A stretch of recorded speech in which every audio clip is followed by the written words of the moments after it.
Hello, friends. Welcome back. I'm Megan Kieran. I'm an intuitive coach and energy healer. And today I want to talk about duality. Duality is a concept that is literally all around us.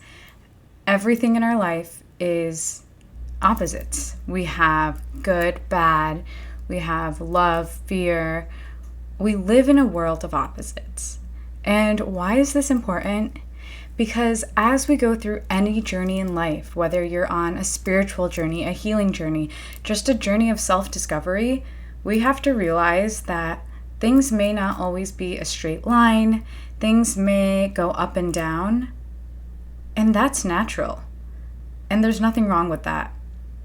I think so many times in life, we go through things that are great and we bask in the glory and the love and the celebration of things.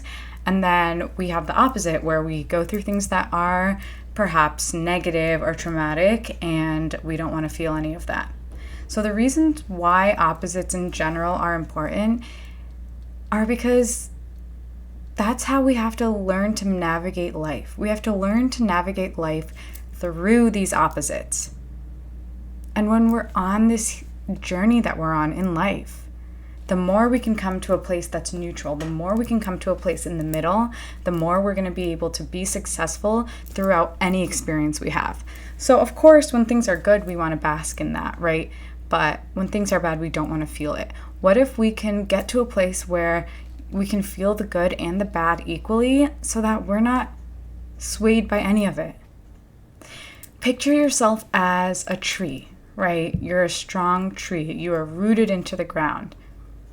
And whenever you go through life, the branches, the leaves, they all just sway and wave, but you yourself are still grounded in the same place. You're rooted into the earth. That's the goal of how we want to experience these things. And if you're looking around on the planet, if you're watching the news, if you're just hearing things about what's going on externally, things seem chaotic. Things may seem more bad than good. And this is where we really need to come back into ourselves. We have to really become centered. Because as we're seeing these things, come to the surface, it's just working itself out. So as we're moving on and creating this new earth and increasing our frequency into a higher consciousness, we have to look at the shadows.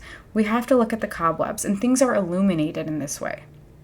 So as we're going through all this stuff, we are seeing all of these shadows coming down from the surface that have been buried because collectively we haven't felt them.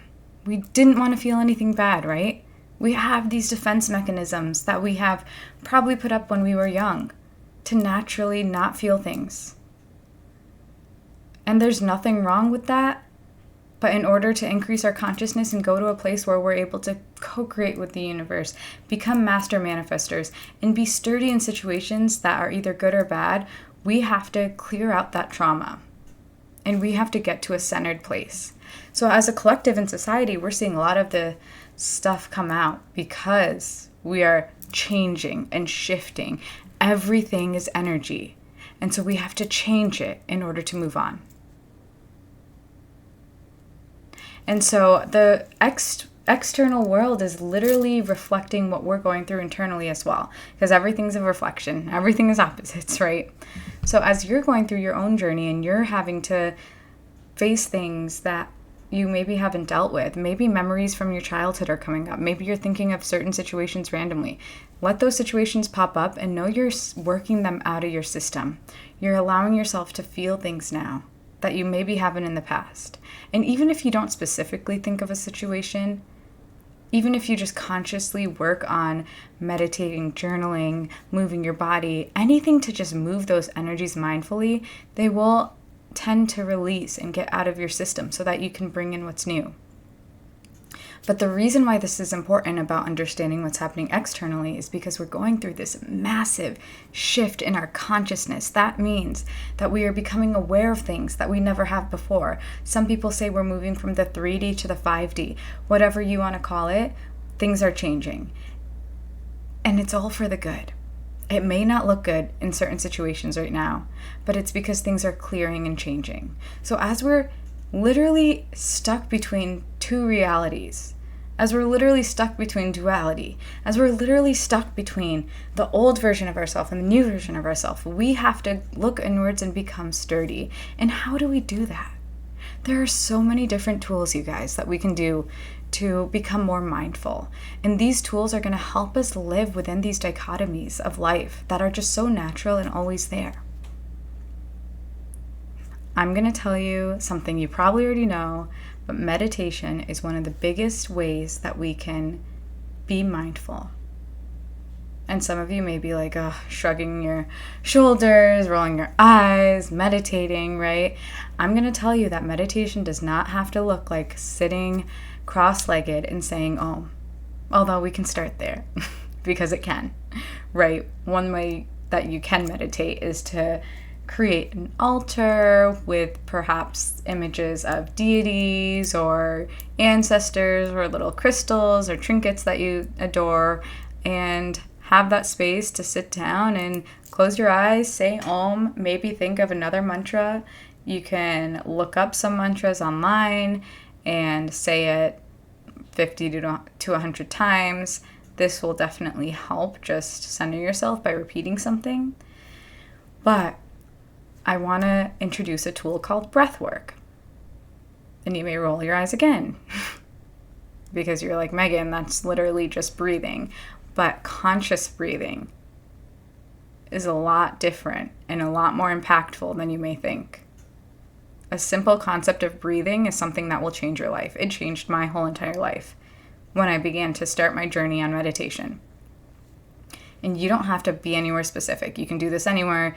You can do it outside, inside. You could just stop and do it while you're standing somewhere. But when you just close your eyes and start taking deep breaths in for a count of 4, and out for a count of 4, you begin to relax your nervous system. So I want you to, let's take a second, let's take 1 minute and do some deep breaths. So close your eyes, get comfortable. Relax your jaw, the muscles of your face. Roll your shoulders back. And begin to take deep breaths in and out. Breathing in for a count of 4. And out for a count of 4. Continuing to breathe in. And out.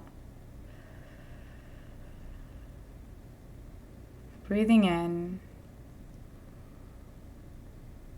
And breathing out.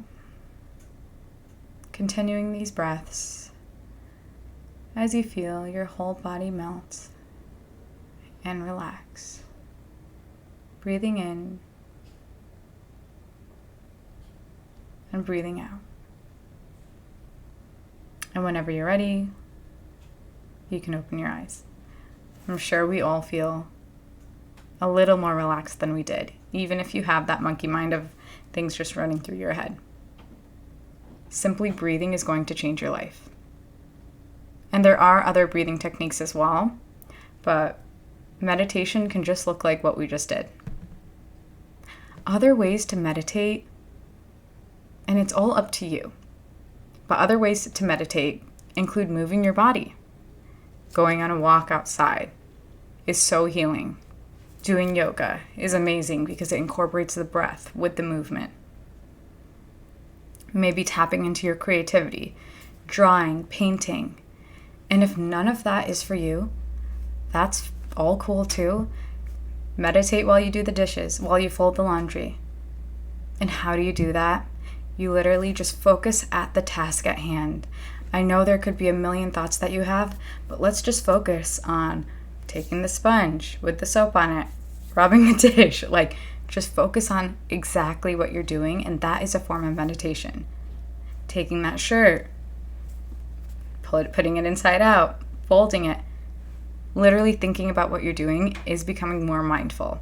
And these techniques of meditation, it's going to change your life. It's going to ground you, and it's going to make you more centered. So as we go through the ups and downs in this world, in this reality, we're going to be that tree. we're not going to be shaken. We're going to be grounded and rooted. So I'm so excited for you guys to continue to go down this journey with me, continue to go down this journey with the collective.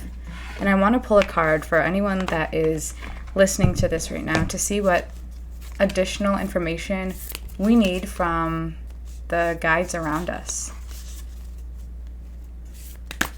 And it's always nice to have these tools of oracle cards, tarot cards, just because although we have all the answers within, it is fun to get a little validation from the universe. Give and receive. Give and receive. So if this isn't a message of duality, I really don't know what is. And this is the universe validating our conversation that we're having right now. Giving and receiving. This is another point of duality that I think we definitely need to focus on. I want you to ask yourself where you feel lack in your life. Do you feel like you're giving too much in a certain situation to a certain person? Do you feel like you're not receiving enough?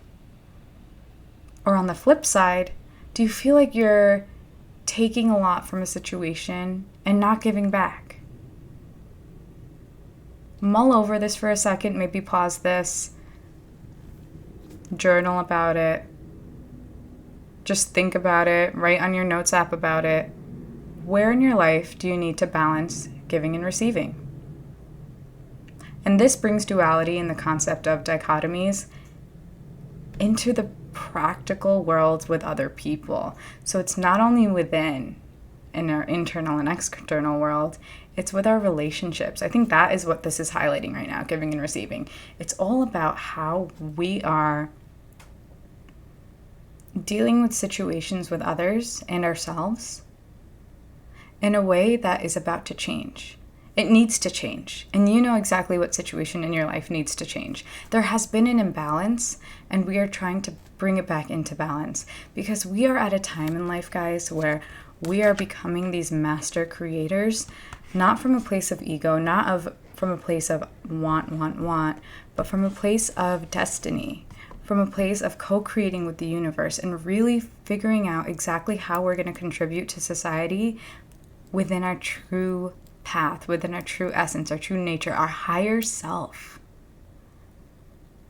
So I hope this helped give a little insight into this crazy world that we're in and how you're able to stay centered through it all.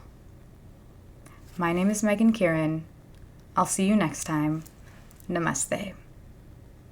I hope you enjoyed this episode. Please check out my socials at The Om Way on Instagram, TikTok, YouTube, and Spotify. You can also find me at theomlight.com. Sessions are now open and available. One-on-one sessions are super helpful for anything you may be going through in your life to help you feel more aligned and clear. Now available at theomlight.com is a free higher self guide. Are you ready to tap into your intuition and you don't know where to start? Let me give you the tools to get there. Go to theomlight.com to get your free guide today.